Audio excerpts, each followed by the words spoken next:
마태복음 9장 9절에서 13절까지의 말씀을 우리가 함께 읽었습니다. 죄송합니다.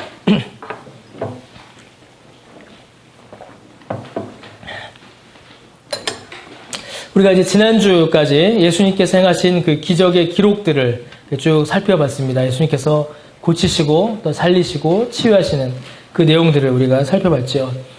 마태복음 5장, 6장, 7장이 3장, 7장까지는 산상수훈으로 주님께서 말씀을 가르치신 내용입니다.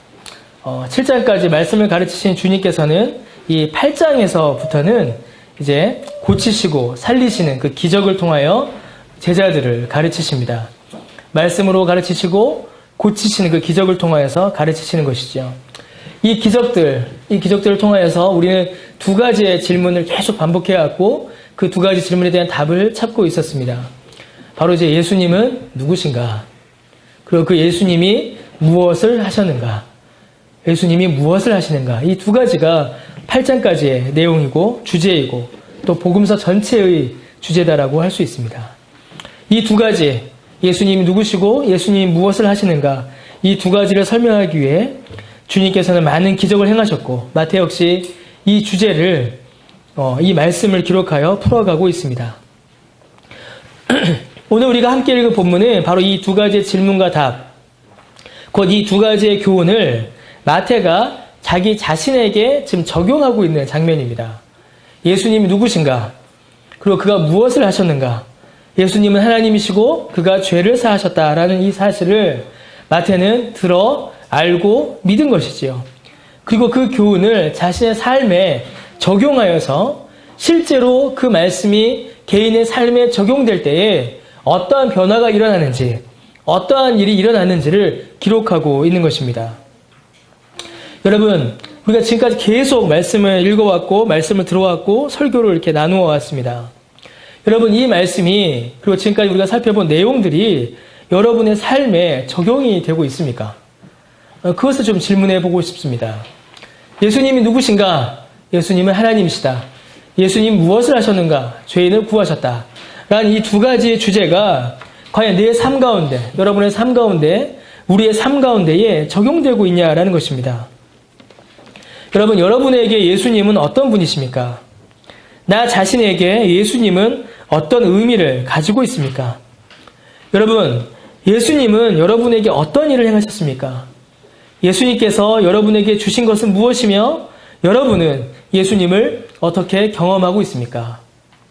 예수님이 하나님이시다라는 그 사실과 예수께서 우리를 죄에서 구원하셨다는 이 두 가지 사실이 우리의 삶 가운데에, 여러분의 일상 가운데에 어떻게 적용되고 있고 어떻게 드러나고 있고 어떻게 그 사실을 여러분들이 경험하고 있냐라는 것입니다. 주일날 들은 설교는 언제 까먹죠, 여러분? 예, 끝나고 까먹죠. 예. 주일날 들은 설교는 교회 문을 나서면 까먹습니다. 월요일까지 안 가요, 잘. 보통 월요일까지 가는 아주 특이한 분들도 계십니다, 몇 분 중에는. 그렇게 말씀을 듣고 까먹으니 말씀을 적용됩니까? 라고 묻는 것조차도 사실은 어쩌면 무리일 수도 있다라는 생각이 듭니다. 하지만 계속하여 반복하여 우리가 그 말씀을 살피고 왔죠. 우리가 비록 그 말씀을 들어 설교의 내용을 까먹는다 할지라도 성령께서 주시는 말씀의 은혜는 우리의 마음에 남아 우리의 삶 가운데 드러나게 되어 있습니다. 예수가 하나님이시고 예수가 나의 죄를 사하셨다는 이 사실이 여러분 삶 가운데 구체적으로 어떻게 나타나는지 한번 좀 돌아봤으면 좋겠습니다. 8장부터 오늘 본문까지 그리고 앞으로도 이 질문은 계속될 것입니다. 계속될 것이에요. 예수가 누구이며 그가 무엇을 하셨는가? 우리는 그 답을 이미 알고 있습니다. 예수님은 하나님이시며 그가 택하신 자들의 죄를 사하여 주셨습니다. 이 사실이, 그 은혜가 우리의 삶 가운데 어떤 의미를 가지고 어떤 열매를 맺고 어떻게 적용되어야 되는지 우리가 늘 생각해 봐야 할 것입니다. 그저 과거의 훌륭한 인물의 헌신과 섬김으로 이 성경에 기록되어 있지 않습니다. 그저 2000년 전에 일어났던 놀라운 사건으로 성경이 기록되어 우리에게 전해진 것이 아닙니다. 그냥 십자가를 보면 그저 눈물이 흐르고 주님의 고난받으심을 생각하면 슬퍼한 일로만 그치는 것도 아닙니다. 실제로 오늘 우리에게 적용되는 것이고 실제로 오늘 우리의 삶을 바꾸는 것입니다. 여러분, 교회 생활을 오래 하다 보면은 정말로 아리러니하게도 모순되게도 예수가 낯설어집니다. 그런 경험들을 하게 됩니다. 예수님 이야기를 하지 않게 되고 다른 것들로 우리의 신앙을 채워나가기 시작할 때가 많습니다. 그러나 여러분, 기독교는 예수교입니다. 기독교는 예수님을 믿는 종교이며 그를 이야기하는 종교입니다. 도대체 그가 여러분에게 또 나에게 우리 개개인에게 어떤 의미를 가지고 있으며 그를 통해 여러분은 무엇을 경험하셨습니까? 그 질문을 늘 반복하시기를 바랍니다. 마태는 이 사실이 자신에게 어떤 의미가 되었고 이 말씀이 자신에게 적용될 때에 어떤 일이 일어났는지를 짧고 분명하게 설명해 줍니다. 9절에 보니까 뭐라고 되어 있어요? 예수께서 그에게 나를 따르라 하시니 어떻게 합니까? 마태가 일어나 따르니라 라고 기록되어 있습니다. 여러분, 마태복음은 누가 썼죠? 마태가 썼죠. 그러니까 이거 누구 이야기예요? 자기 이야기입니다. 자기가 자기 이야기를 쓰고 있는 거예요. 마태는 자신의 삶의 자리에서 일어났습니다. 잠시 후에 더 자세히 다루겠지만 마태에게 있어서 이 세리라는 직업, 이 직업은 자신의 삶의 터전이자 그 이상의 의미를 가지고 있습니다. 마태는 이 세리라는 직업, 세금을 걷는 이 자리에서 자신의 삶의 터전이자 자신의 만족의 자리이자 자신의 죄의 정체였던 이 자리에서 털고 일어나 바로 주를 따랐습니다. 예수님을 따르기를 결정하고 즉각적으로 주저함 없이 주님을 따라간 것입니다. 여러분, 예수가 누구인가를 알고 그가 무엇을 행하시는가를 아는 사람은 그 삶에 어떤 변화가 일어날까요? 아주 명확하고도 분명한 변화가 일어납니다.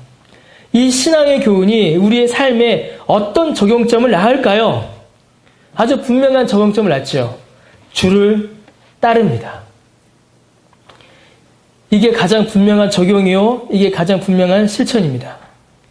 예수님이 우리를 부르시는 그 부르심에 우리가 예수가 누구인지 알고 그가 무엇을 행하셨는지를 깨달아 한다면, 그 사실을 믿는다면 우리는 주를 따릅니다. 칼빈이 그랬던 것처럼, 우리 그 입구에 칼빈 로고 있죠? 여러분 본 적 있으세요? 그 칼빈 로고에 보면은 뭐라고 되어 있어요? Sincerely and promptly라고 되어 있죠. 즉각적으로 그리고 신실하게 순종하여 주를 따르게 되는 것입니다. 여러분, 이게 말씀의 적용입니다.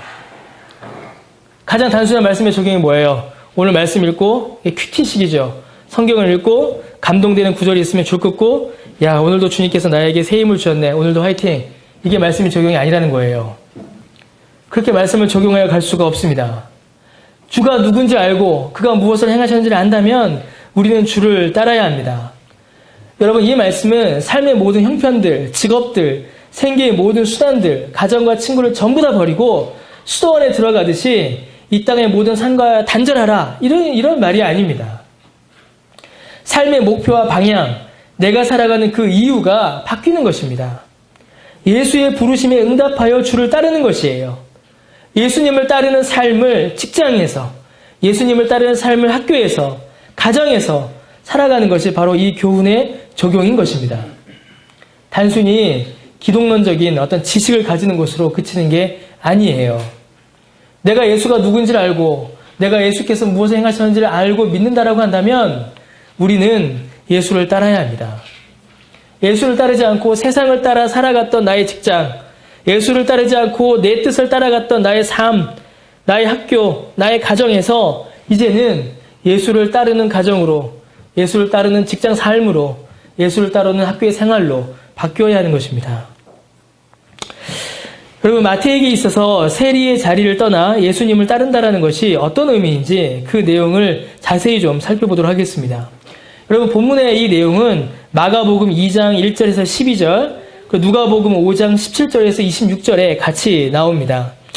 역시 이제 마태복음이 짧고 간략해요. 핵심에 집중하는 것을 볼 수 있습니다. 여러분, 우리가 잘 알듯이 마태의 직업은 세리였습니다. 세관원이었죠. 세리는 그 당시의 사람들로부터 많은 비난과 미움을 받던 직업입니다. 오늘날이나 그때나 세금 내는 거 좋아하는 사람은 이제 없어요. 그런데 이때 마태가 행했던 이 세리라는 직업은 우리가 지금 생각하는 세금, 또 세관과는 많이 다릅니다. 당시 이스라엘은 로마의 식민지였습니다. 로마는 이 지방세를 이렇게 거두어야 되잖아요. 근데 이 권리, 지방세를, 이 징수권을 경매에 붙였습니다. 누구 딱 정해서 준 게 아니라 경매에 붙인 거예요. 그래서 이 동네에서 세금 거둘 사람, 그래서 경매를 붙입니다. 또 세금 걷어서 나한테 얼마 낼 거야. 그래서 경매를 붙이는 거예요. 그럼 경매에서 제일 세금 많이 바치겠습니다 라고 말한 사람에게 세금 징수권이 주어지겠죠. 그러면 이 사람은 어떻게 돼요? 많이 바친다고 했으니까 더 많이 세금을 거두어야겠죠. 그 당시 세리들이 그렇게 살았습니다. 이 과정에서 세금을 거두는 과정에서 많은 불법이 이루어졌습니다. 로마가 정한 세금, 로마에 바쳐야 될 세금과는 터무니없이 많은 세금을 유대인들에게 부과했고, 이를 통해서 자기들의 부를 소유한 자들이 바로 이 세리들이었습니다. 많은 돈을 벌었고 로마와도 좋은 관계를 유지했지만 유대인들에게는 어떤 사람들이었을까요? 매국노요, 가장 악한 사람일 뿐이었습니다. 가렴주구라고 하죠. 가혹하게 세금을 거두어서 뺏어가는 아주 나쁜 사람일 뿐이었습니다.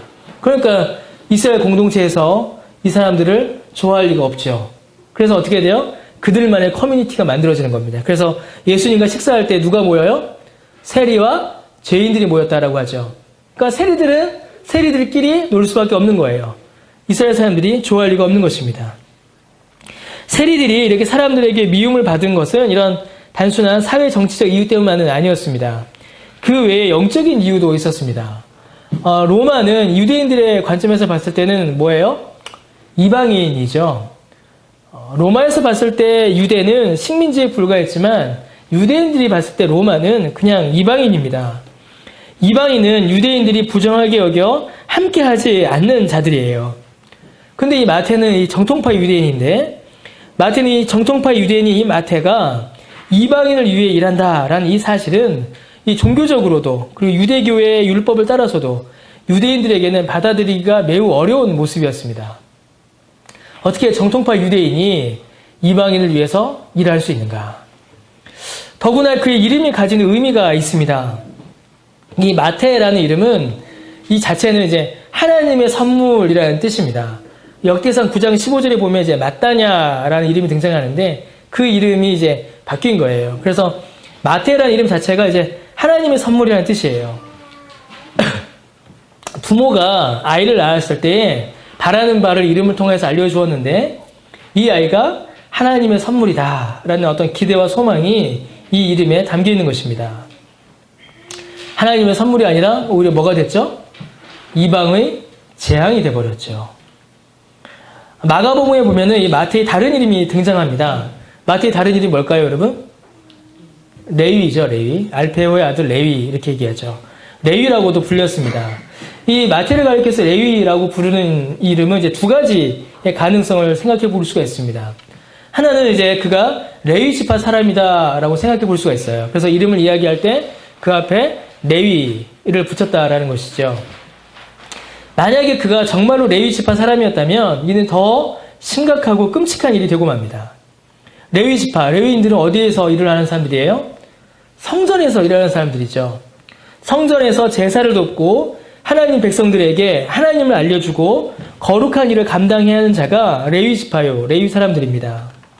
그런데 그렇게 일해야 하는, 거룩한 일을 하고 이스라엘 백성들에게 하나님의 은혜를 알려야 하는 그 레위 지파 사람이 하나님을 떠나버렸고 오히려 하나님의 백성이 아닌 이방인을 섬기고 하나님의 백성들에게 하나님의 은혜를 전하는 것이 아니라 오히려 하나님의 백성들을 괴롭히는 일을 하고 있는 것이에요. 더욱이 여러분, 레위인은 백성들의 11조로 그들의 생계를 유지하였습니다. 곧 하나님을 향하여 드리는 감사와 헌상으로 레위인들은 그 생계를 유지해 가고 있었습니다. 그런데 만약에 마태가 레위인이라면 지금 이 마태는 오히려 백성들을 괴롭히고 그들의 재산을 강탈하여 불을 쌓고 있는 것입니다. 정말 심각한 문제가 일어나고 있죠. 마태가 정말 레위 지파였는가라고는 이제 확증하기는 이제 어렵습니다. 많은 학자들이 또 성경을 봐도 마태가 레위 지파였는지는 어려워요. 이렇게 확증하기가 어려워요. 레위 지파일 수도 있지만. 또 하나의 가능성이 있습니다. 다른 가능성이 있는데 그것은 무엇이냐면 당시의 일반적인 풍습을 따라 이 두 개의 이름을 가졌다라는 것입니다. 두 개의 이름을 가졌고 그중 하나가 그 역시 당시에 매우 흔한 이름이었던 레위라는 이름을 붙인 것으로 볼 수가 있습니다. 유대 사회에서 가장 흔한 이름 중에 하나가 레위였다라고 해요. 또 그것만큼 흔한 이름이 또 뭐였을까요, 여러분? 예수라는 이름이 굉장히 흔했다라고 합니다. 우리 아들이 커서 구원자가 돼야지라는 그런 이름을 붙였다라고 해요. 가장 흔한 이름인 레위라는 이름을 이 부모가 마태에게 붙여준 것입니다. 부모가 이 마태를 낳으며 그가 하나님의 선물이고 또 레위인들과 같이 하나님 앞에 귀하게 살아가기를 기대한 어떤 그런 존재였을 것입니다. 마태를 향한 부모의 기대, 마태를 향한 마태의 영적인 어떤 위치, 지향점들이 그 이름을 통하여서 드러나고 있는 것이죠. 그러나 여러분, 이렇게 말해도 저렇게 말해도 이 마태의 현재 상태는 그러한 이름들이 가지는 의미와는 아무 상관없는 상태입니다. 그저 그것이 이름이라 하여도 혹은 정말로 그가 레위 지파의 사람이라 하여도 마태라는 사람의 모습은, 이 마태의 모습은 어울리지가 않아요. 정말로 이스라엘 공동체에서 그리고 하나님 보시기에 너무나도 악한 상태입니다. 그가 만약에 레위 지파였다면 정말로 지금 그의 모습은 합당하지 않은 것이고 레위 지파가 아니고 그냥 부모가 붙여준 이름이라 할지라도 그 유대 공동체에서 신앙 공동체에서 떨어져 나가버린 그런 사람이 되고 만 것입니다. 하나님의 선물이요, 하나님을 섬기는 자요, 하나님의 뜻 가운데 있기를 바람으로 태어났고 그런 공동체에서 자랐지만 그는 하나님을 사랑하지도 않고 이웃을 사랑하지도 않는 그 죄의 정점에 있는 사람이 바로 마태입니다. 그냥 세금 걷었다 그 정도가 아닌 거예요. 그 당시 유대 사회에서 생각할 수 있는 가장 큰 죄의 정점에 있던 자가 바로 이 마태입니다. 그런데 여러분, 이제 마태가 돌아볼 때에 마태를 둘러싼 이 영적인 내용들, 이 율법적인 기준을 봐서는 마태가 참 비참하고 고통스럽고 죄 가운데 있는 삶으로 보여요. 그러나 세상적으로 볼 때는 여러분, 마태는 전혀 그러한 삶을 산 사람이 아니었습니다. 당시 유대 사회가 그렇게 깨끗하고 청렴한 사회가 아니었어요. 세금을 거두니 세금을 줄이기 위하여 마태에게 무엇을 바쳤을까요? 사람들이 뇌물을 바쳤겠죠. 거기서 그치지 않았을 것입니다. 착복한 돈이 어마어마했을 것이에요. 여러분, 마태가 비록 신앙과 민족을 버렸지만 과연 그의 삶이 여러분 고통스러웠을까? 물론 주변 사람들의 비아냥과 따돌림이 있었을 것입니다. 그러나 마태는 그들에게 없는 게 있었습니다.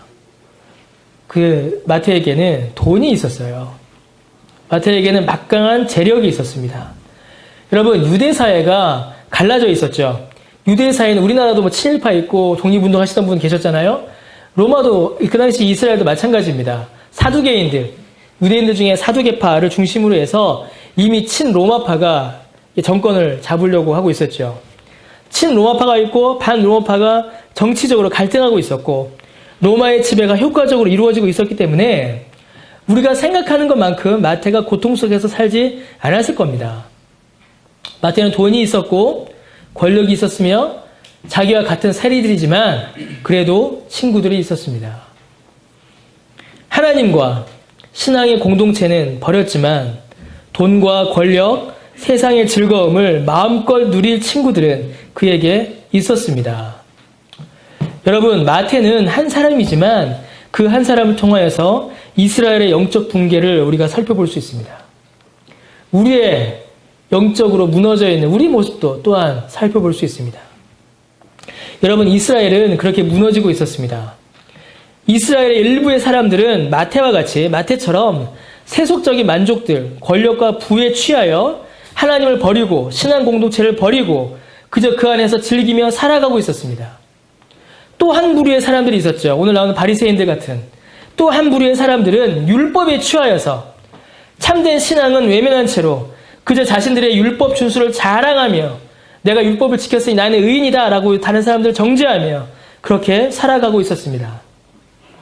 세상에 취하거나 율법, 자기 의에 취하거나 하나님의 말씀은 사라진 채로 그저 자기들 마음대로 그렇게 무너지고 있었던 겁니다. 실제로는 완전히 붕괴된 상태요, 비참한 상태이지만 그들이 가지고 있는 돈으로, 그들이 스스로 의롭다 여기는 그런 율법의 행위로 자신들의 눈을 가린 채로 그렇게 만족하며 살아간 것입니다. 여러분, 이것이 이스라엘의 실체였습니다. 그것이 마태의 모습이었고, 여러분, 그것이 우리의 모습이었습니다. 어쩌면 지금 우리의 모습인지도 모릅니다.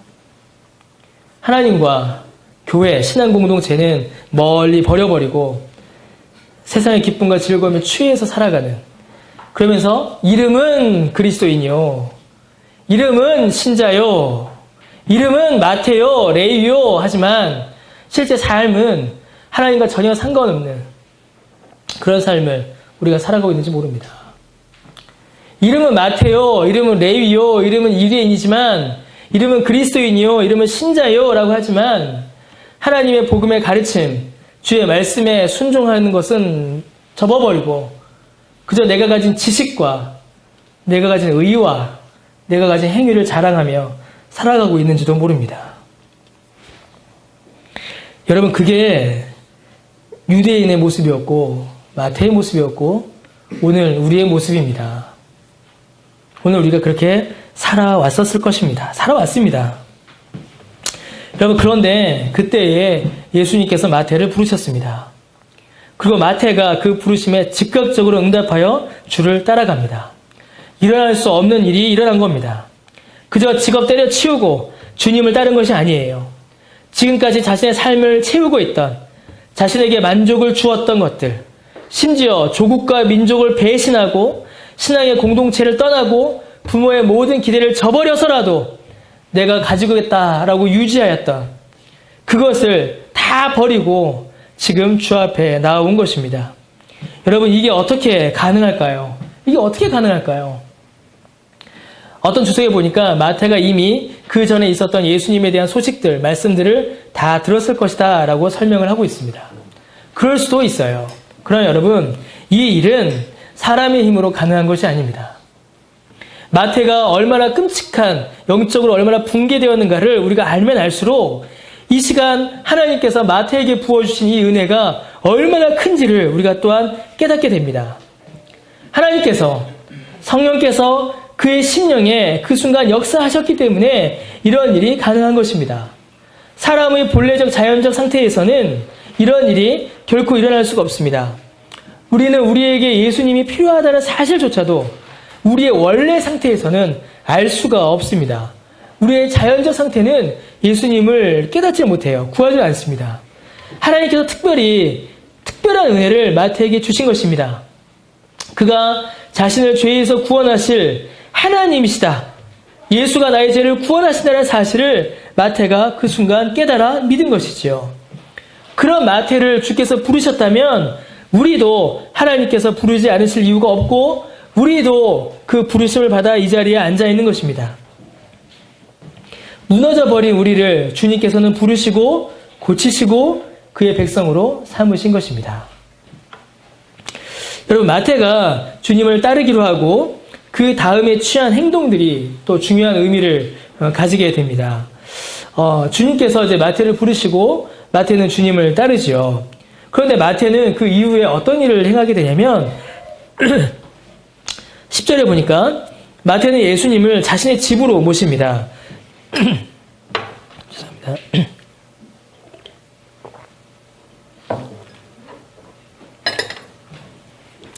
그리고 많은 세리와 죄인들이 그 자리에 함께하며 예수님과 식사를 하게 됩니다.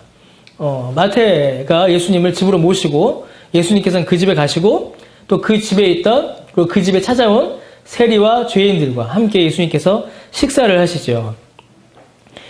같이 식사한다라는 것은 단순히 그냥 밥 먹는다 그 이상의 의미를 가집니다. 거기서 그치질 않아요.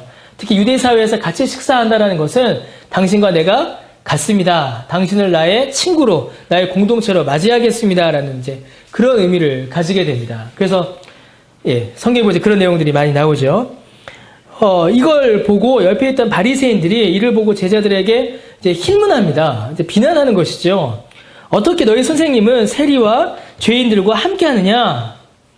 너희 선생님은 거룩한 자라며 거룩한 자가 어떻게 죄인들을 같이 받아주느냐? 이렇게 이야기하는 겁니다.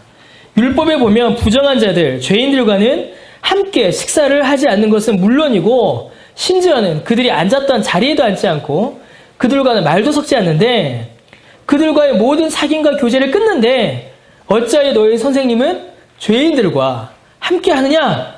라고 지금 바리새인들이 질문하는 겁니다. 여러분, 이러한 바리새인들의 문제 제기는 어느 정도 타당성을 가지고 있습니다. 정결한 자가 부정한 자와 함께 할 수 없는 율법의 가르침이 분명히 있기 때문이죠. 여기 한 가지 더하여서 거룩한 분, 귀한 선생님을 죄인들과 함께 식사하는 것이 과연 합당한 대접인가라는 문제 제기이기도 합니다. 거룩한 분이 어떻게 죄인들과 함께 하느냐? 율법에 어긋나지 않느냐? 더하여 귀한 선생님을 어떻게 더러운 자들과 함께 식사하게 하느냐? 이건 예의범절에 어긋나는 거 아니냐? 라는 두 가지의 문제 제기를 하고 있는 것이죠.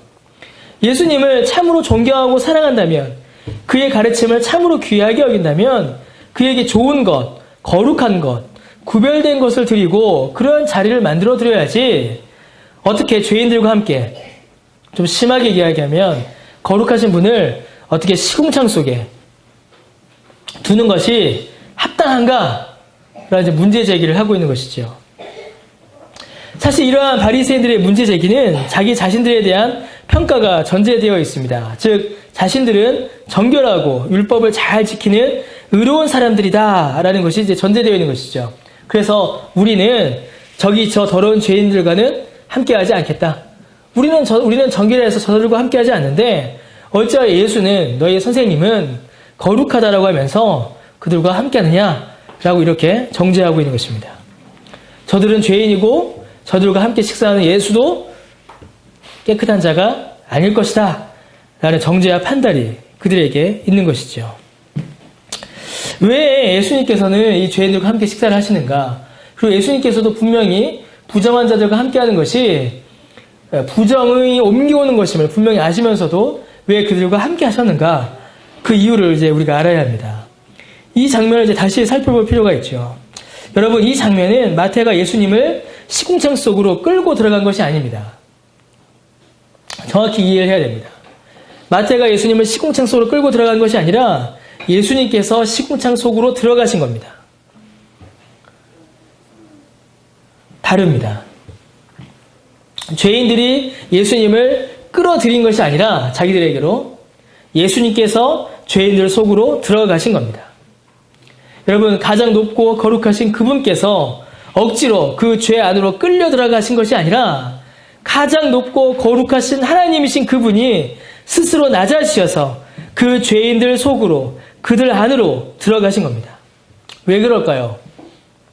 그들을 구원하시기 위해서입니다.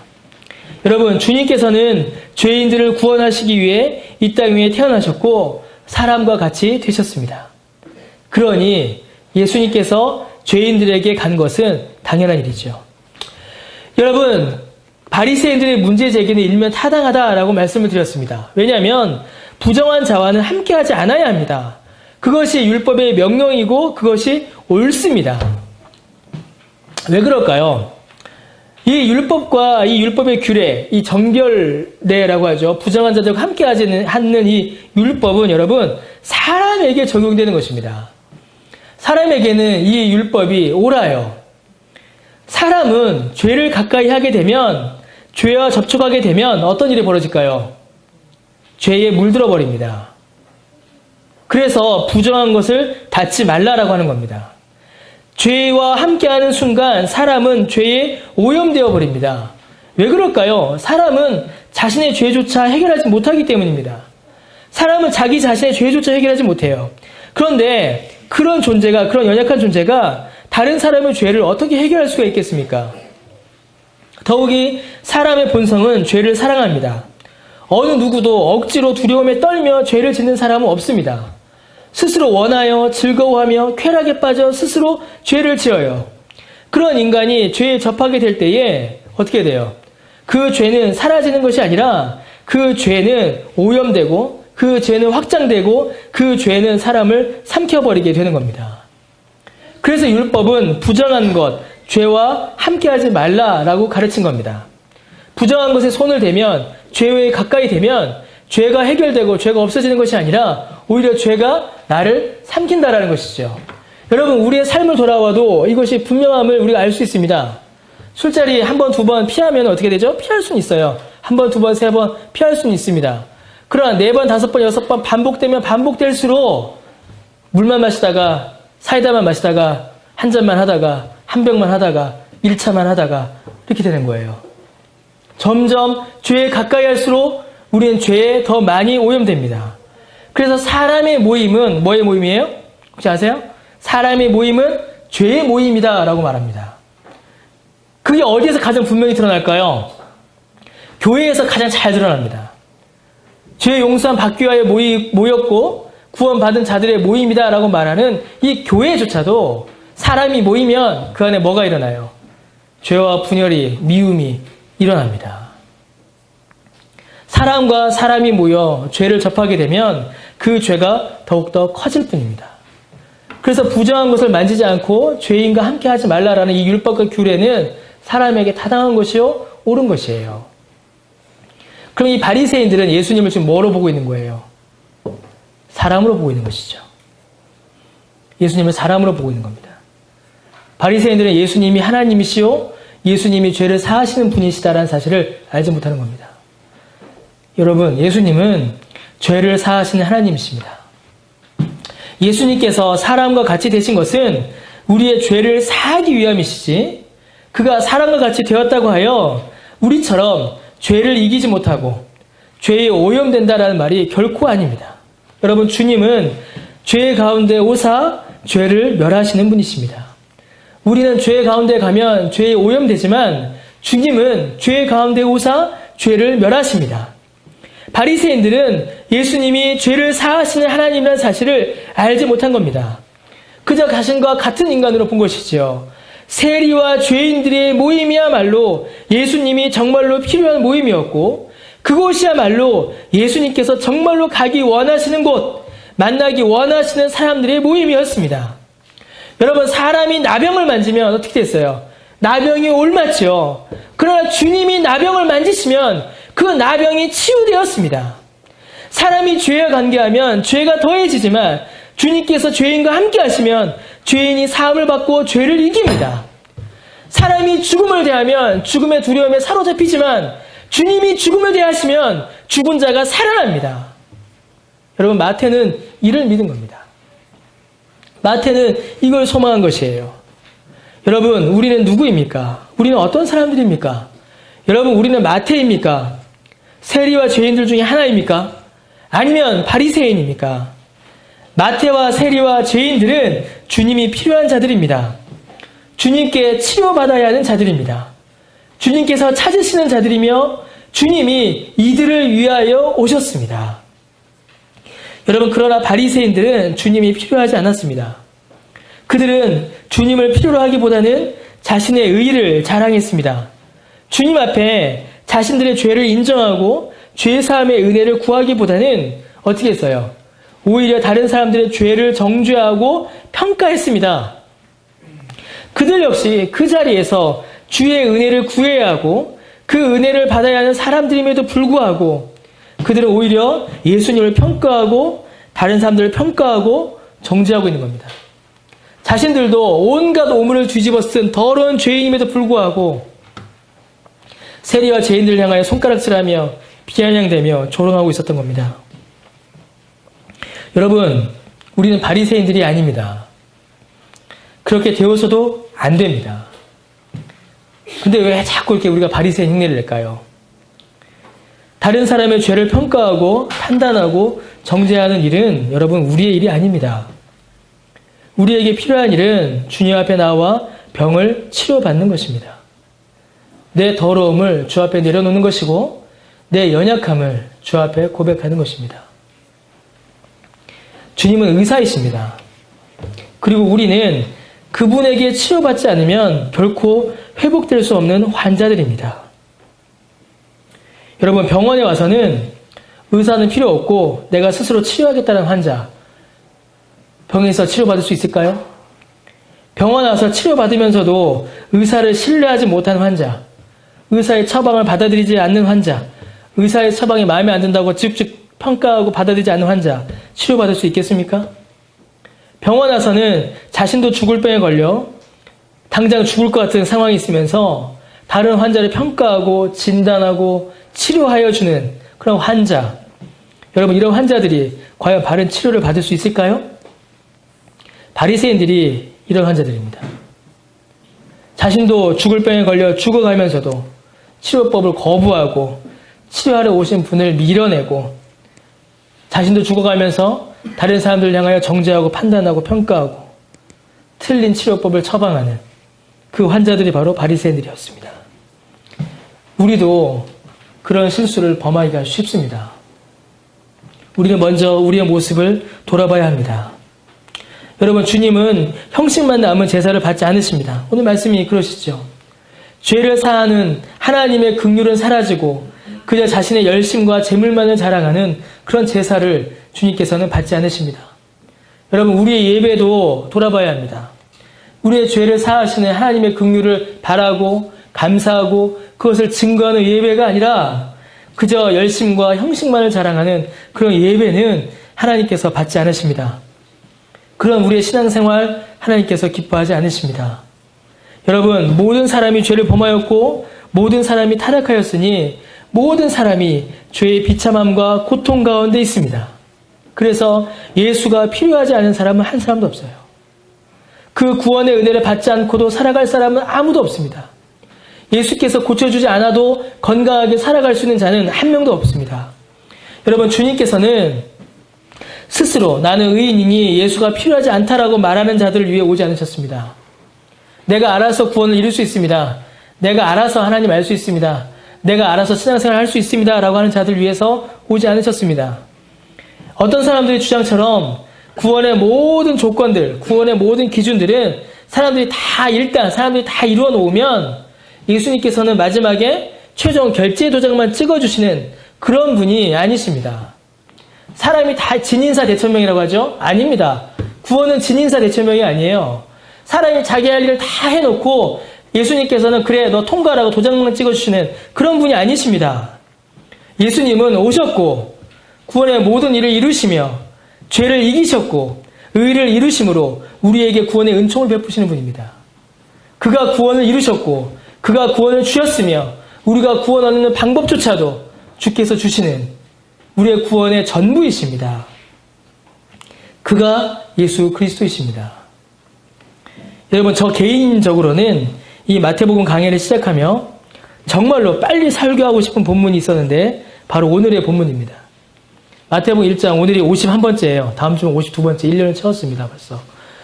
마태복음 1장 1절을 설교하면서 언제 이 마태복음 9장 이 부분을 설교하나 빨리 하고 싶다, 빨리 좀 넘어가고 싶다라는 제 마음의 소원이 있었어요. 너무나도 기쁘고 감사하며 은혜의 약속이기 때문이죠.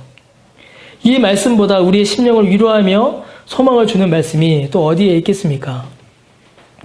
죄의 고통 가운데 신음하는 자를 치료하신다라고 주님께서 약속하십니다. 여전히 반복되는 죄로 인하여서 끊지 못하는 죄로 인하여서 주 앞에 죄책감 가운데 시달리고 있는 영혼들을 주님께서 치료하시겠다라고 약속하여 주셨습니다. 모든 고통의 원인인 죄를 사하심으로 우리를 건지시겠다라고 주님은 약속하셨습니다. 주님은 마태 같은 그 우리와 같은 저와 여러분과 같은 죄인을 구하기 위해 오셨다라고 말씀하십니다. 우리는 죄를 더할 뿐이지만 우리와 같이 되심으로 우리의 죄를 감당하시고 그 모든 죄를 사하신다라고 주님께서는 우리에게 약속하여 주십니다. 여러분, 우리가 비록 세리와 같고 죄인과 같아 하나님을 떠나고 말씀을 버리고 교회를 저버리며 오히려 세상을 사랑하고 죄를 사랑했다 할지라도 비록 그러한 삶을 살아간 우리를 위해 우리를 고치시고 우리를 건지시려고 주님께서 오셨다라고 우리에게 말씀하십니다. 저와 여러분을 위해 오신 겁니다. 그가 우리를 위해 오셨고 그가 저와 여러분을 찾으시고 그가 저와 여러분을 고치시고 건지십니다. 여러분, 예수 그리스도를 찾읍시다. 마태가 그 죄에서 건짐받고 그 삶을 주께 드린 것처럼 우리도 우리의 삶을 주님께 드립시다. 주의 부르심과 말씀에 순종하여 주를 따릅시다. 여러분, 주 앞에 기도합시다. 여전히 지워지지 않고 반복되는 죄의 모습들을, 나를 여전히 넘어뜨리려고 하는, 나를 여전히 고통스럽게 하며 하나님 앞에 좌절하게 하는 그 죄를 주 앞에 고백하고 기도합시다. 주께서는 바로 그 죄를 해결해 주시려고 오셨고 그 죄로부터 우리를 자유롭게 해주시기를 무엇보다 주님께서는 기뻐하십니다. 이 약속이 사람에게 있는 것이 아니요 예수 그리스도 안에 있는 것이기에 이 약속과 소망은 우리에게 흔들리지 않는 것이고 헛된 것이 되지 않는 것입니다. 주의 은혜를 구하고 그 은혜를 경험하시기 바랍니다. 우리를 고치시고 건지시는 주님의 은혜를 경험하고 그 은혜에 감사함으로 주를 따르는 우리 모두가 되기를 바랍니다. 기도하겠습니다.